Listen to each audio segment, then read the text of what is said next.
दोस्तों, आज इस वीडियो के माध्यम से हम लोग 3 फेज लोको के SB1 पैनल में जो रोटरी स्विचेस लगे हैं उनके बारे में जानेंगे और यह भी जानेंगे कि उन्हें ऑपरेट करने के पहले क्या सावधानी बरतनी है। तो SB1 पैनल में सामने हम लोग को 4 रोटरी स्विचेस दिख रहा है। जो ये पहला स्विच दोस्तों दिख रहा है 152 फेलुअर मोड ऑपरेशन का स्विच है, जिसके 2 पोजीशन हैं। इसका नॉर्मल पोजीशन 0 होता है, जिसमें थ्रॉटल अर्थात एंगल ट्रांसमीटर फाइन कंट्रोल में काम करता है, और 1 पोजीशन फेलुअर मोड का पोजीशन होता है, जिसमें यदि एंगल ट्रांसमीटर डिफेक्टिव हो जाए तो हम लोग जब इसको 1 पोजीशन में रखते हैं तो एंगल ट्रांसमीटर 3 स्टेप में काम करता है।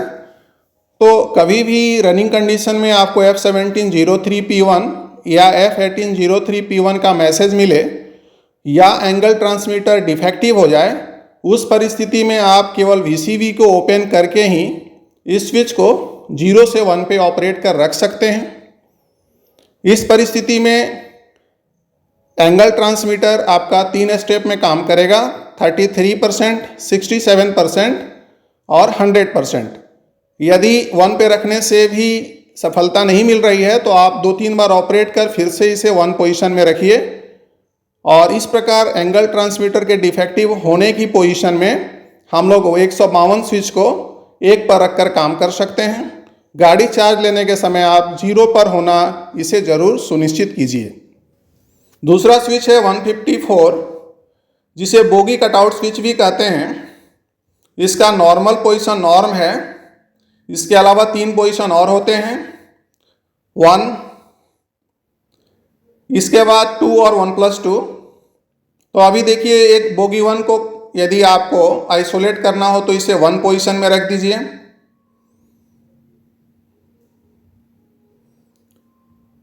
दो पोजीशन में रखने से बोगी 2 आइसोलेट हो जाता है, अर्थात ट्रैक्शन कन्वर्टर 2 सर्विस से आउट हो जाता है। और चौथा पोजीशन 1+2 है। ट्रेलिंग मोड ऑपरेशन में हम लोग इस पोजीशन का प्रयोग करते हैं।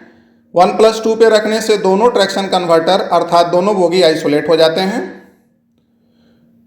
गाड़ी रनिंग कंडीशन में इस स्विच को प्रयोग करने के लिए थ्रॉटल को 0 कीजिए, VCV ओपन कीजिए और नोड 550 को इंश्योर कर लीजिए। इसके बाद में 154 को, जिस बोगी को आइसोलेट करना उस पोजीशन में रखिए। गाड़ी यदि खड़ी है तो केवल आप थ्रॉटल को 0 पर सुनिश्चित कर नोड 590 में आप इस स्विच का प्रयोग कर सकते हैं। 10 सेकेंड बाद DDU पे बोगी आइसोलेशन का मैसेज आ जाएगा। आप इंटर बटन दबाइए और लोड और सेक्शन परमिट करता है तो गाड़ी काम कीजिए। इस परिस्थिति में LSFI कंटिन्यूअस ग्लो करता रहेगा।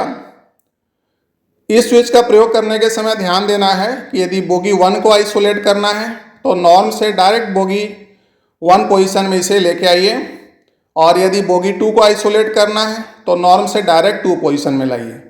यदि आप 2 को आइसोलेट करना है और 1 से होते हुए 2 पे लाइएगा तो दोनों बोगी आइसोलेट हो जाएंगे, और इस परिस्थिति में फैटल एरर का मैसेज आ जाता है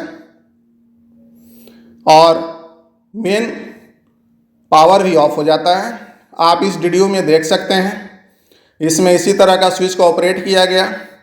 बोगी 2 को आइसोलेट करना था, 154 को पहले 1 पे रखा गया, फिर 2 पे रखा गया। इससे दोनों बोगी आइसोलेट हो गए, जिससे कंट्रोल इलेक्ट्रॉनिक्स अब ऑफ करके ही इसे फिर से रेक्टिफाई किया जा सकता है। तो ऐसी परिस्थिति है तो MCE को ऑफ कीजिए और 154 को फिर डिजायर्ड पोजीशन में रखिए। कोई बोगी पहले से आइसोलेट है, उस परिस्थिति में भी हम लोग MCE ऑफ कर ही 154 को फिर से नॉर्म पोजीशन में रख के उस बोगी को सर्विस में ला सकते हैं। IGBT लोको में कंट्रोल इलेक्ट्रॉनिक्स ऑफ कर ही आप 154 स्विच का प्रयोग कीजिए। कभी कभी ऐसा होता है कि 154 बोगी कटआउट स्विच से यदि बोगी आइसोलेट न हो तो उस परिस्थिति में गाड़ी खड़ी कीजिए, कंट्रोल इलेक्ट्रॉनिक्स को ऑफ कीजिए और ट्रैक्शन कन्वर्टर के MCV 127.1/1 या 127.1/2 को आप ऑफ पोजीशन में रख दीजिए। IGBT लोको में इसके अलावा 127.11/1 या 127.11/2 को भी ऑफ करना पड़ेगा। इसके बाद में जो स्विच है 160, जिसे कॉन्फ़िगरेशन स्विच भी कहते हैं, इसके भी दो पोजीशन हैं, 1 और 0। 1 पोजीशन इसका नॉर्मल पोजीशन है और 0 पोजीशन शंटिंग मोड पोजीशन है। जब 160 स्विच 0 पोजीशन में रहेगा, उस परिस्थिति में गाड़ी का स्पीड 15 kmph से ज़्यादा नहीं बढ़ेगा। तो जब भी लोको चार्ज लीजिए, आप 160 को 1 पोजीशन में सुनिश्चित कीजिए। इस स्विच को 0 से 1 या 1 से 0 रखने के पहले 3 चीज़ सुनिश्चित कीजिए। गाड़ी की स्पीड 0 होनी चाहिए, थ्रॉटल और रिवर्सर भी 0 पोजीशन में होना चाहिए। गाड़ी कार्य करते समय यदि गाड़ी की स्पीड 15 kmph से ज़्यादा नहीं बढ़ रही है, तो 160 स्विच को सुनिश्चित कीजिए कि ये पोजीशन 1 पर है कि नहीं।